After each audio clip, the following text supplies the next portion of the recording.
nome do Senhor nosso Deus, eu quero cumprimentar a todos com a paz do Senhor.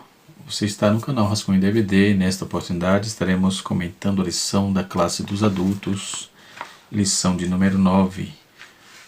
A lição da classe dos adultos, a revista do primeiro trimestre de 2022, tem como título A Supremacia das Escrituras, a inerrante e inspirada, inerrante e infalível Palavra de Deus. E a lição de número 9 tem como título As Histórias e as Poesias Falam ao Coração. Nesse dia 27 de fevereiro de 2022, lição de número 9. Estamos já se encaminhando para o final desse trimestre, visto que temos só esse restante de mês e o mês de março, e logo estaremos entrando no segundo trimestre.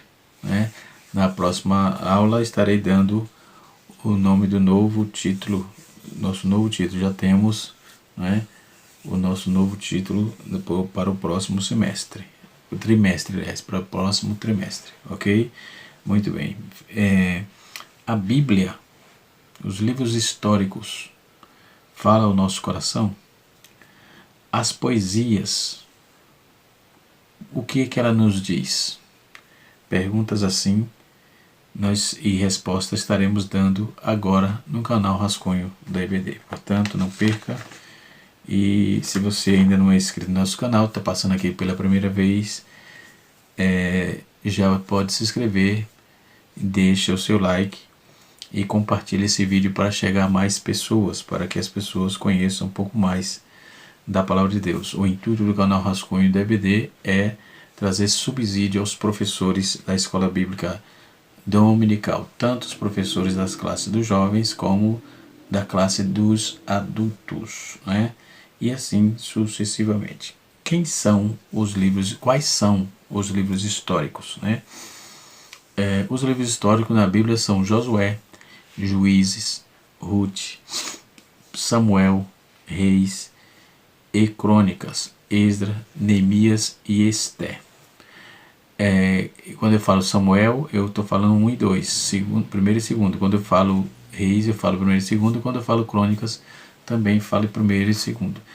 No canal Rascunho Teológico, nós temos vídeos sobre um panorama sobre esses livros, Isso, cada um na sua. Temos Josué, temos Ruth, temos Juízes, temos 1 e 2 Samuel, temos Reis, 1 e 2 Reis, temos também Crônicas, temos esses livros aí, temos Esdras, temos Neemias, enfim, temos Esther, ok? Se você quiser, dá uma passada lá que você tem mais um pouco, vai aclarar mais um pouco, e esse tema vem a calhar também, tá certo? Eu vou deixar na descrição do vídeo, e você pode entrar lá, tá certo? E verificar todos os vídeos, tá certo? Muito bem. Todos esses livros fazem parte do Antigo Testamento, Todos esses livros, os estudiosos também consideram que o livro de Atos dos Apóstolos é também como livro histórico, isso já no Novo Testamento. Os livros históricos no Antigo Testamento registram a história do povo de Israel, desde a conquista da Terra Prometida, sob a liderança de Josué, até a restauração de Jerusalém após o cativeiro babilônico, Isso significa que a narrativa dos livros históricos compreende o período de centenas de anos. Nesse espaço de tempo, os livros históricos também relatam o início da monarquia de Israel, como o reino unificado, depois o reino dividido. O reino unificado, a monarquia, depois vem o reino unificado, depois o reino dividido. E as quedas do reino do norte, do reino do sul, diante dos impérios assírio e babilônico, respectivamente. Já no livro de Atos, lá no Novo Testamento, conta a história do início da igreja. Ele se concentra no período apostólico após a ascensão de Jesus Cristo aos céus. Quais os diferentes grupos de livros históricos? Como lidar com isso? Ok? Vamos agora verificar. Quando comprovada, as Bíblias hebraicas protestantes, católicas, ortodoxas e grupos denominados como livros históricos, é diferente de cada uma delas. Ou seja, a Bíblia Católica, por exemplo, inclui uma categoria de livros históricos, tais como o livro de Tobias, de 1 Judite, de Judite 1 e 2, Macabeus, essas Bíblias, esses livros estão nessa Bíblia e também nessa aqui, Bíblia de Jerusalém, também nessa aqui, certo? Está nessa e nessa. Essa Bíblia de Jerusalém também é uma Bíblia ecumênica, essa daqui é a Bíblia de tradução ecumênica, né? Então ela é uma Bíblia editada aí pela Paulinas e Loyola, e ela tem esses materiais, ela tem esses livros que acabamos de falar, né? Então essa Bíblia ela está dentro da tradução da edição, da nova edição revista e corrigida, né? Ela é revista e corrigida e é muito interessante, né? Então nós vamos ver que ela é uma Bíblia de muita propriedade. Ela foi escrita tudo ecumênica, de tradução ecumênica. Ela tem se baseia nos textos originais, que reproduz fielmente o modelo mundialmente reconhecido como a tradução de Bíblia ecumênica, ok? Então nós temos aí esses livros, está dentro dessas Bíblias que eu acabei de mostrar, tá certo? Também fala nesse livro também, muito interessante. Temos outros materiais aqui que, para ouvir não ficar muito longo, mas temos sim um material muito bom, né? E essa lição ela vem apresentando uma informação, várias informações, dentro dela esse contexto histórico e o contexto poético. Também vamos trabalhar isso aí. O comentarista ele usa dois textos para a leitura bíblica classe. O primeiro texto é Deuteronômio capítulo 6, versículo 20 a 25, e Salmos capítulo 119, versos 105 a 108, ok? Nós não vamos ler para ganhar tempo, não é? Visto que a leitura é muito explícita, leitura bíblica em classe, ok? E assim vai. Então nas Bíblias hebraicas, por exemplo, nós vamos ver que os livros históricos são organizados numa ordem bem diferente em relação às Bíblias cristãs. Além disso, os livros de 1 e 2 Samuel, 1 e 2 Reis, e Crônicas e Esdras, eles formam cada, por exemplo, tem só Samuel, tem Reis e tem Crônicas, como também Esdras e Neemias, eles são juntos, né? Eles formam só um livro, né? Formam um par, em um único livro. Então esses são classificados como livros históricos nas Bíblias, são organizados da seguinte forma na Bíblia hebraica. O livro de Josué, Juízes e Samuel e Reis fazem parte de um grupo denominado Profetas Anteriores. Por sua vez, os livros de subcategoria da divisão Profetas na Bíblia hebraica, ou seja, os livros de Crônicas, de Neemias, fazem parte do grupo denominado de como escrito. Eles são denominados como escrito, a saber, Crônicas, Esdras, Neemias, eles fazem parte desse grupo aí denominado os escritos, né? O livro de Ruth e de Esther, ele pertence aos escritos do cânon judaico, né? Como são incluídos dentro da Bíblia, da subdivisão da Bíblia chamada de rolos festivos, né? Conta-se que o livro de Esther e de Ruth especificamente, eles cantam, eles citam, faz citação nas festas judaicas, ok? Apesar dessas diferenças das organizações dos livros históricos, dentre as Bíblias cristãs e a Bíblia hebraica, o conteúdo dele é exatamente o mesmo. O conteúdo é o mesmo.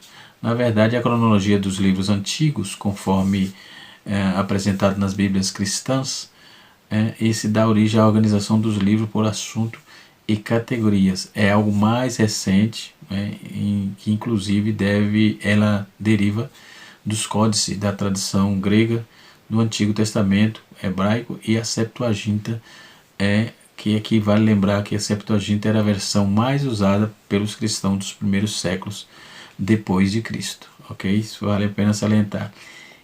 Mas afinal de contas, quem escreveu os livros históricos? Os livros históricos foram escritos por diversos autores de diferentes épocas sob inspiração do Espírito de Deus, né? A maioria desses autores é desconhecida, não é? A autoria, ou seja, a maioria desses autores, ou melhor, ela é desconhecida.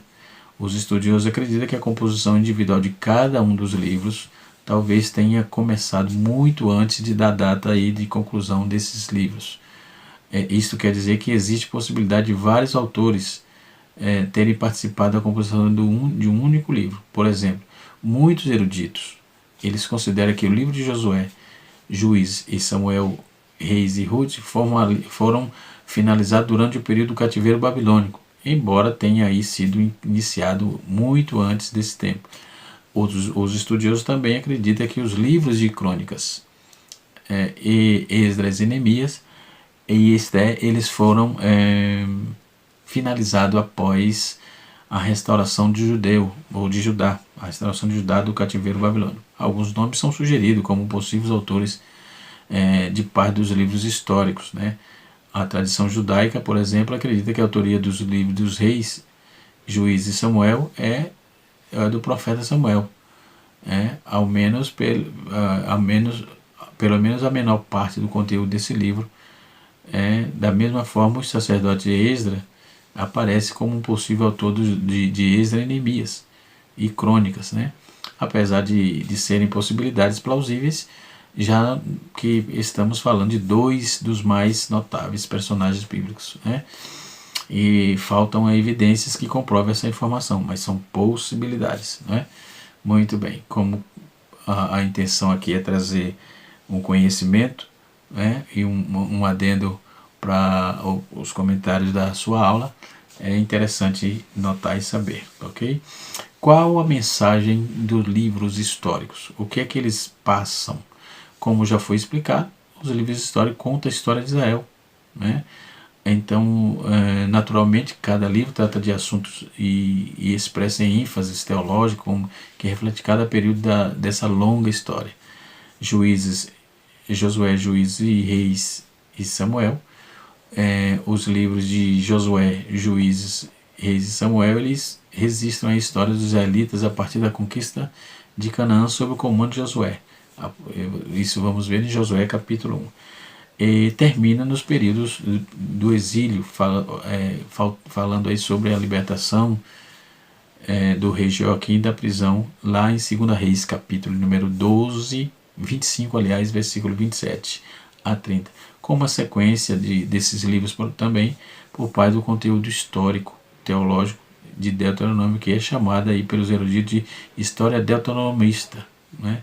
História deuteronomística, é chamada assim. Então esses livros falam sobre a conquista da terra prometida, do período dos juízes de Israel. Então o estabelecimento da monarquia, a divisão dos reinos, os frequentes pecados de Israel, reino do norte, e de Judá, reino do sul. Então esses pecados resultam aí no exílio do povo daquela terra, apesar de constante exortação do Senhor ao arrependimento através do ministério profético. Crônica, Esdra e Neemias, os livros de Crônicas, Esdra e Neemias falam da história do povo, especialmente focado aí na restauração de Judá.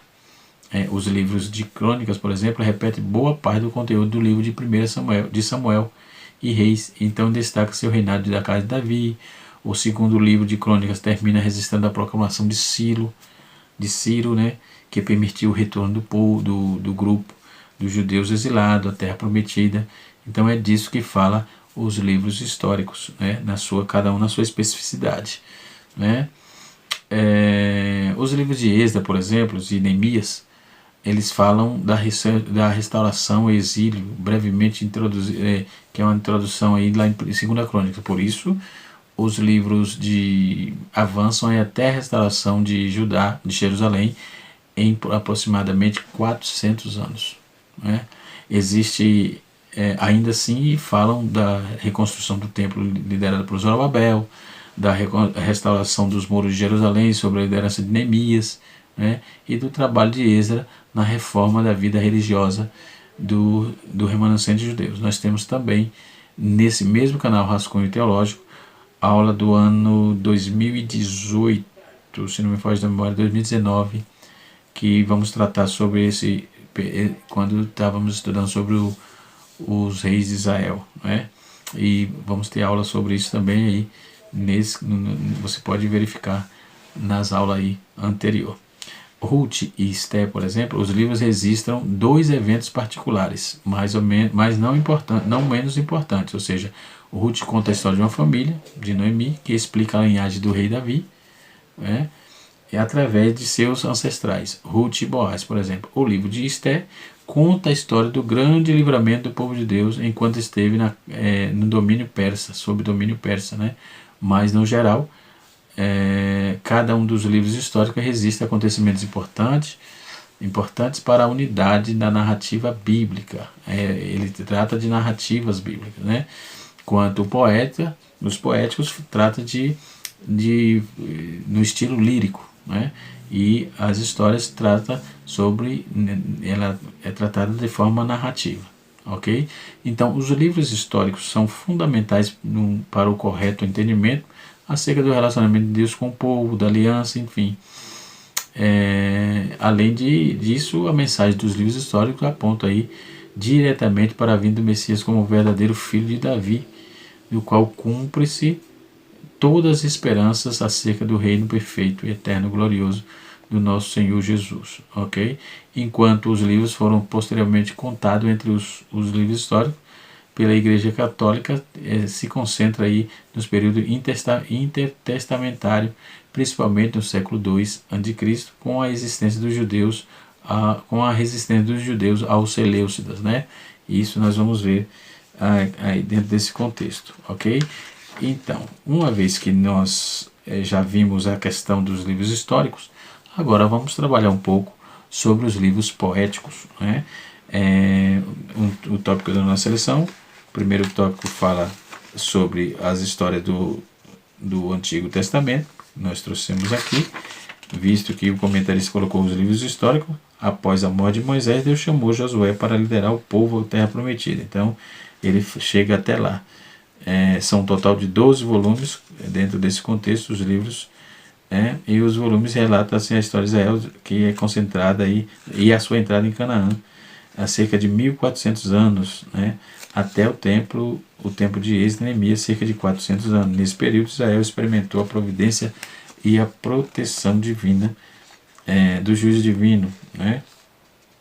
E esses relatos demonstram aí que Deus controla todo o curso da história. Depois temos as histórias dos juízes, que depois de Josué e Juízes governaram Israel até o profeta Samuel, conforme está escrito em Atos capítulo 3 e versículo 20, e são cerca de 400 anos de história com a atuação de 12 líderes, 12 juízes, né? Isso nós vamos ver Juízes capítulo 3, verso 11 até o versículo 16 e o versículo 30, né? Então, nessa época, não havia rei em Israel, conforme está escrito em Juízes 18, verso 1, e cada um andava conforme o que queria, conforme Juízes 21, versículo 25.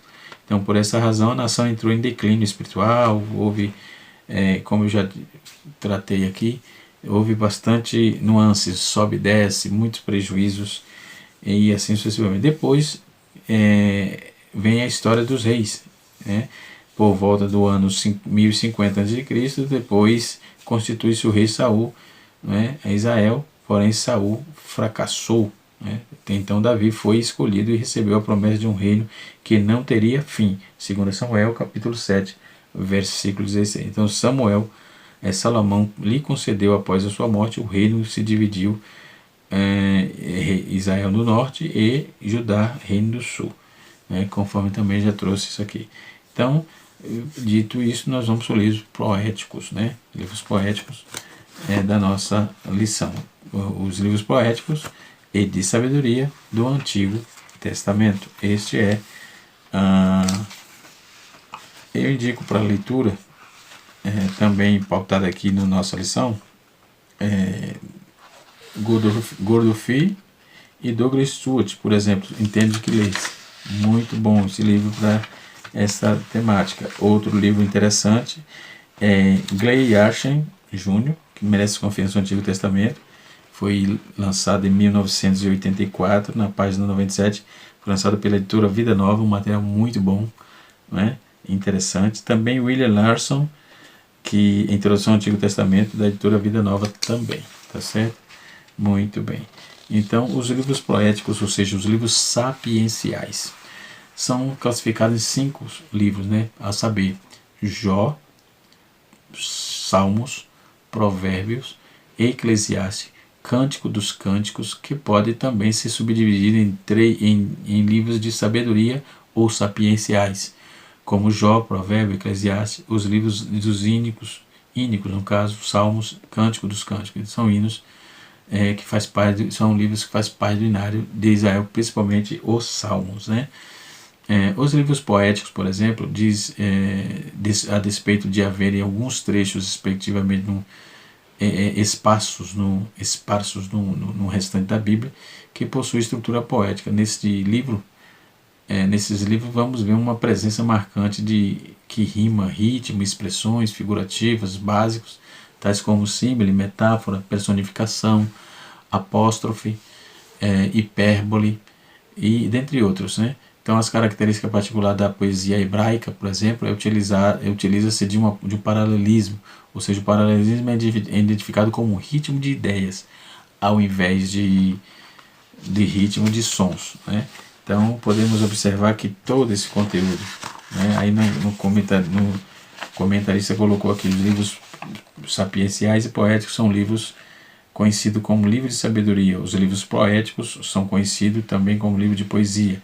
Trata-se de estilo literário empregado na redação do terceiro grupo de livros do Antigo Testamento, né? E nesse aspecto convém esclarecer que essa composição literária não desqualifica a inspiração divina e nem a autoria da canonicidade desses escritos bíblicos. Então, a mensagem poética traz sabedoria para o relacionamento com Deus e o viver diário em qualquer época. Merece confiança o Antigo Testamento de Stanley Ellison. Ele informa que os hebreus identificavam 3 grandes livros poéticos: Jó, Salmos e Provérbios. Na classificação da Vulgata Latina, estão também incluídos os livros didáticos, a saber, Eclesiastes e Cântaros de Salomão, o Cântico dos Cânticos, como se chamam, né? Fazendo um total aí de 5 livros sapienciais ou de sabedoria, né? Quanto aos livros sapienciais, a saber, Jó, Provérbios e Eclesiastes, são considerados também como poético por ter como sabedoria. Então, a poesia veterotestamentária abrange aí também grande parte dos livros tidos como poéticos ou da leitura sapienciais. Em relação à importância desses livros, transcreveremos aí o seguinte: esse livro continua sendo importante para o cristão hoje, né? Tais como tema louvor, adoração, orientação para uma vida santa de relacionamento com Deus, com o Senhor, né? Então podemos observar que esse estilo de escrita, né, que é o que estamos trabalhando aqui, esse estilo de escrita, ele vai nos levar a uma sabedoria, vai nos levar a nos ensinar como adorar a Deus, como buscar a Deus, como temer a Deus, como nos livrar dos laços que é posto para nós, né, das lutas que podemos evitar, né? Ao invés dos ritmos de som, tais como conhecemos na poesia ocidental, há paralelismo de diversas formas: paralelismo sinonímicos, antitéticos, sintético, analítico, climático, emblemático e quiasmo, né? Uma grande vantagem desse recurso é que ele não perde quanto à tradução, pois, como já foi dito, o paralelismo é baseado em ideias, né, e não entre os sons. Portanto, mesmo os textos traduzidos como temos acesso hoje, podemos aí ainda identificar o paralelismo em toda a riqueza original da poesia hebraica, ok? Então, os livros de sapienciais, livros de sabedoria, a saber, Salomão ele é reconhecido como um homem sábio, o maior de sua época, não é? Não foi o único em seu tempo, né? Houveram outros, né, que precederam, mas e também outros que sucederam. Os sábios daquele tempo, eles tinham uma maior preocupação com a vida prática do que com a sabedoria filosófica, não é? Interessava aí interessavam-se profundamente com a ética, a aplicação correta desta vida humana, e interessavam-se pelo chão da vida, ou seja, eram filósofos de conversa e tal, como a mulher no lar, o homem no campo, aqueles sábios que procuravam explicar ou aplicar o conhecimento e a sabedoria não apenas para que o homem pudesse viver melhor, mas sim para que o homem tivesse uma perspectiva norteadora em termos de perseguir um ideal, né? Então, por exemplo, se compararmos um sábio com um poeta e com um sacerdote, um sábio com um poeta e um sacerdote, veremos que possui abordagens distintas para os mesmos fenômenos. Por exemplo, em relação ao pecado, o sacerdote diria que é uma profanação, o profeta diria que é um pecado, o sábio diria que é uma loucura, não é? Então observe esses três jogos de palavras interessantes. O profeta diria que é um pecado, o sábio, em relação ao pecado, o sacerdote diria que é uma profanação, ou o profeta diria que era um pecado, e o sábio diria que era uma loucura. Portanto, o sábio analisa os fatos em uma perspectiva moral com vista às consequências dos atos, né? Que podiam resultar em felicidade ou desgraça. São 3 livros sapienciais a saber: Jó, Provérbios e Eclesiastes. Jó contém a sabedoria para um correto entendimento das provações, né? Porque o justo sofre, enfim. Provérbios oferece uma sabedoria para o crescimento e disciplina da vida, e Eclesiastes, por sua vez, oferece sabedoria para encontrar o verdadeiro significado da vida. Jó, em um livro de autoria anônima, né? É um livro de autoria anônima, embora alguém atribui a Moisés, né? Diz que é mais provável Moisés e Salomão, enfim, caso tenha sido escrito por Moisés em Midian. O livro certamente sofreu modificações nos tempos de Salomão, por exemplo, mas o fato é que a autoria é incerta. Então esse livro ele tem como objetivo centrar, o objetivo central é mostrar como Deus usa as adversidades, a prosperidade para amadurecer o seu povo, né? E vê-se de modo claro nesse livro que a sabedoria de Deus sobre Satanás, a soberania, aliás, de Deus sobre Satanás, e este hoje pode ser usado aí por Deus para cumprir os seus planos. Aliás, vemos que Satanás é o grande adversário do homem, não é? Então vemos nesse livro também a clássica pergunta: por que sofre o justo? No livro de Jó. Aliás, o erro do amigo de Jó foi considerar que uma pessoa rica e saudável tão bem diante de Deus, afinal o livro de Jó, o próprio Jó compreende que ter saúde ou riqueza não significa ter um bom conceito diante de Deus, né? Aliás, esse livro vamos ver a respeito de ter saúde e riqueza terrena, e a religião verdadeira é a confiança em Deus, né?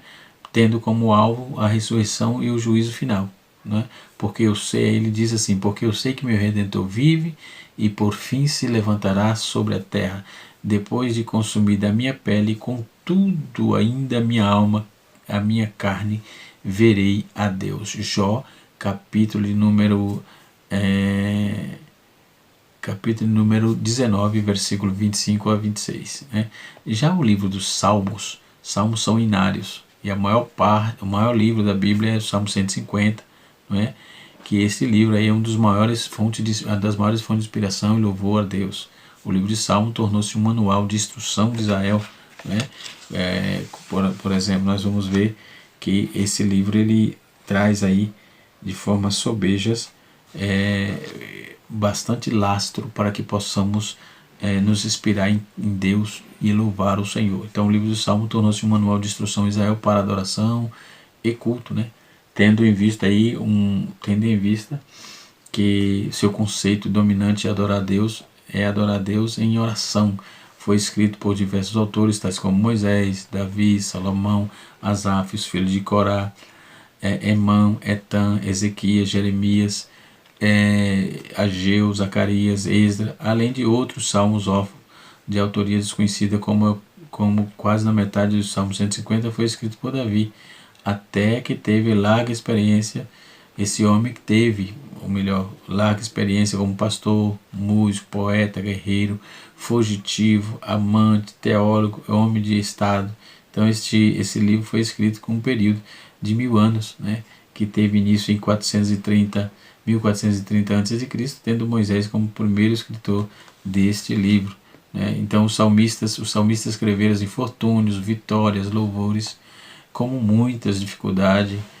nas muitas dificuldades do viver diário, né? Tendo a expressão ao lado emocional da religião. Então o estilo desse livro é poético, contendo a poesia lírica, paralelismo, diversas figuras de linguagem, tais como símile, metáfora, alegoria, metonímia, sinedoque, hipérbole, personificação, apóstrofe, antropomorfismo, antropopatia, dentre outros conteúdos. São classificados como diversas categorias, tais como ação de graça, lamento, queixas e imprecatórios, históricos, messiânicos, louvores didáticos. Já o livro de Provérbios, o autor foi Salomão, o autor dos capítulos 1 a 24 desse livro é Agur. Salomão foi o autor dos capítulos de 1 a 24 e Agur foi o autor do capítulo 30. Lemuel foi o autor do capítulo 31. Então esse livro foi escrito no período de 950 a 700 a.C., né? O Salomão proferiu 3.000 provérbios a respeito de muitas áreas da vida, muitas das quais os 800 provérbios são incluídos aí no livro de Provérbios. Esse livro tem como objetivo que a mente disciplinada é um modo de vida orientado dos princípios divinos, trazem grandes benefícios. Né? Provérbios, vamos ver uma apologia à sabedoria, especificamente nos trechos do capítulo 8, nos versos de número 22 a 31, e aponta para a sabedoria que existe, né? Desde a eternidade do ponto de vista neotestamentário. Né? Então nós vamos ver também o livro de Eclesiastes. O Eclesiastes, Cântico do Cântico, Provérbios foram escritos em fase distinta da vida de Salomão. Cântico dos Cânticos foi escrito em sua juventude, Provérbios foi escrito na meia-idade e Eclesiastes, por sua vez, foi escrito já na sua velhice. Né? Então isso é importante notar, ok? É isso que nos mostra e nos aponta e nós aprendemos nesse excelente livro. O título do salmo em grego é Psalmoi, que significa sempre o livro designado o nome lá na Septuaginta, né? Ainda voltando a uma mensagem ao coração, conforme Lewis Sperry já disse aqui, né? Então nós vamos ver Eclesiastes, ok? Eclesiastes, e Cântico dos Cânticos, conforme eu já disse, né? Vale salientar que a menção de Deus como Criador aparece pela primeira vez na Bíblia em Eclesiastes. Lembra-se do teu Criador, capítulo 12, versículo 1. Essa referência aparece posteriormente em outros livros, tais como Isaías, capítulo 40, verso 28, Romanos, capítulo 1, versículo de número 25, 1 Pedro, capítulo de número 4, versículo 19, e por fim, ele menciona esse livro, vale a pena mencionar que esse livro é falsamente usado de conter traços agnósticos. Isso não procede, não é? Por revelar um notório pessimismo de naturalismo em algumas partes, né? Mas a acusação cai por terra na conclusão do livro, que o autor reconhece e expressa solenemente que o significado verdadeiro da vida é só por ter recebido quando a pessoa teme ao Senhor e guarda os seus mandamentos. Depois vamos ver Cântico dos Cânticos, escrito por Salomão na sua juventude. Esse livro também recebe o título de Cantos de Salomão e foi escrito em 950 a.C. Esse livro foi escrito logo após o Salomão tornar-se rei. Seu reinado durou cerca de 970 a 930 a.C. Portanto, o livro de Cânticos de Salomão é o mais antigo desse autor. Nesta época ele possuía cerca de 60 a 80 mulheres e concubinas, números pequenos em comparação com o harém posterior, que ele veio ter 700 mulheres e 300 concubinas. Alguns teólogos ao longo da história chegaram a afirmar aí que esse livro não teria que fazer parte do canão, tendo em vista a linguagem explícita de amor conjugal entre Salomão e a Sunamita, enfim, e alguém tentou contestar esse material, ok?